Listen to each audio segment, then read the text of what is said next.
इस कहानी को जानने के लिए हम कुछ समय पीछे चलते हैं। महाभारत काल से पूर्व, आज से लगभग 7000 से 9000 वर्ष पूर्व हम पीछे आ चुके हैं।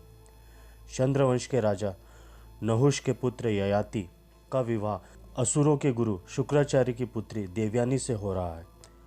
विवाह के बाद देवयानी के साथ उसकी सखी शर्मिष्ठा भी दासी के रूप में राजभवन आ चुकी है। शर्मिष्ठा भी राजभवन में रहकर देवयानी और महाराज की सेवा में लगी रहती है। कुछ साल बीतने के बाद राजा ययाति शर्मिष्ठा की सुंदरता पर मोहित होने लगे हैं और शर्मिष्ठा भी उन पर आकर्षित होने लगी है। एक दिन राजा ययाति शर्मिष्ठा के कक्ष के सामने से गुजरते हैं। तभी शर्मिष्ठा उनके सामने आकर खड़ी हो जाती है और कहती है, मैं आपसे पुत्र प्राप्ति की इच्छा रखती हूँ। इस बात के लिए वह पहले ही दैत्य गुरु शुक्राचार्य को वचन दे चुके थे कि वह देवयानी के अलावा किसी भी परनारी पर नजर नहीं डालेंगे, पर फिर भी शर्मिष्ठा के प्रस्ताव को उन्होंने स्वीकार कर लिया और उनसे समागम करके लगभग 3 वर्षों में 3 पुत्र प्राप्त कर चुके हैं। किसी तरह से यह बात देवयानी को पता चल जाती है और अपने पिता दैत्य गुरु शुक्राचार्य को यह बात बता देती है। राजा ययाति द्वारा अपनी प्रतिज्ञा तोड़ने पर दैत्य गुरु शुक्राचार्य उन्हें शुक्रहीन बूढ़े होने का श्राप दे डालते हैं। अब महाराज की सारी शक्तियां क्षीण हो चुकी हैं। देवयानी से 2 पुत्र और शर्मिष्ठा से 3 पुत्र होने के बाद भी राजा ययाति की वासना जो की त्यों बनी हुई है। अपने यौवन के छिन जाने से राजा ययाति बड़े ही पीड़ा और काम पिपासा के दौर से गुजर रहे हैं। वासना ने उनके मन पर इस तरह डेरा जमा रखा है कि राजकाज के कार्य भी उन्हें समझ नहीं आ रहे हैं। लेकिन श्राप के कारण वृद्ध बने ययाति मन ही मन अपनी मौत का मातम मना रहे हैं। तभी मृत्यु ने एक दिन उनके द्वार पर दस्तक दी। आंखें खुली तो देखा यमराज सामने खड़े और बोल रहे हैं, ययाति तुम्हारी आयु पूर्ण हो चुकी है, परलोक गमन की तैयारी करो। यह सुनकर ययाति के होश उड़ गए और यमराज से जीवन की भीख मांगने लगा और बोला, हे यम, आप जानते हैं कि मेरी श्राप के कारण यह दशा हुई है। कृपया कर मुझे जीवन दान दे, मेरी सारी इच्छाएं अभी अधूरी हैं।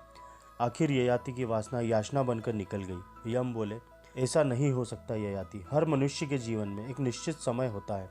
उस आयु को भोगने के बाद सबको विदा लेना ही पड़ता है, यही नियम है। फिर भी ययाति गिड़गिड़ाकर बोला, हे प्रभु, सारे पृथ्वीवासियों की मृत्यु आप ही के अधीन है। आप काल के भी महाकाल कहे जाते हैं। यदि आप कृपया करें तो यह संभव है। राजा ययाति की बहुत याचना पर यमराज मान गए। यमराज ययाति के सामने एक प्रस्ताव रखते हैं और कहते हैं, हे राजन, एक उपाय है। अगर तुम्हारे पुत्रों में से कोई एक पुत्र अपना यौवन तुम्हें दे दे तो तुम सुखपूर्वक जीवित रह सकते हो और अपनी अधूरी इच्छाएं पूरी कर सकते हो। यह सुनकर विषयों के चिंतन में लिप्त और मन का गुलाम राजा ययाति अपने ही पुत्रों से अपने यौवन की भीख मांगता रहा। अधिकांश पुत्र इस अवस्था में वासना के वशीभूत होकर अपने पिता को दुत्कार कर अपना यौवन देने से मना कर देते हैं। किंतु राजा ययाति की दासी शर्मिष्ठा के छोटे पुत्र पुरु को अपने पिता की अवस्था पर दया आ जाती है और अपने पिता को यौवन देने को राजी हो जाता है। पुरु का त्याग देखकर यमराज को बड़ा ही आश्चर्य होता है और यमराज पुरु से इसका कारण पूछते हैं।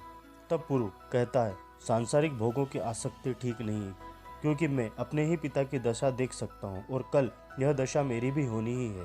पुरु की दूरदर्शिता देख यमराज उसको जीवन मुक्ति का आशीर्वाद देते हैं और ययाति को 100 वर्ष की आयु प्रदान करते हैं।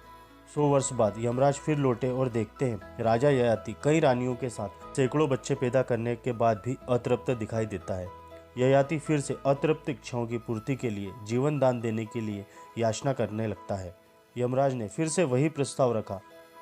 एक बार फिर से कई पुत्रों में से एक पुत्र अपना यौवन देने के लिए तैयार हो जाता है। इस प्रकार यह प्रसंग 10 बार घटित होता है। राजा ययाति अपने 10 पुत्रों के यौवन से 100 वर्ष करके 1000 वर्ष पूर्ण कर लेता है। जब 1 सहस्त्र वर्ष तक भोग में लिप्त ययाति को तृप्ति नहीं मिली तो विषय वासना से उसे घृणा हो गई। जब अंतिम बार यमराज का आगमन हुआ तब राजा ययाति ने पश्चाताप व्यक्त करते हुए यमराज से कहा, भोगों को हमने नहीं भोगा बल्कि भोगों ने ही हमें भोग लिया। हमने तप नहीं किया बल्कि हम ही स्वयं तप्त हो गए।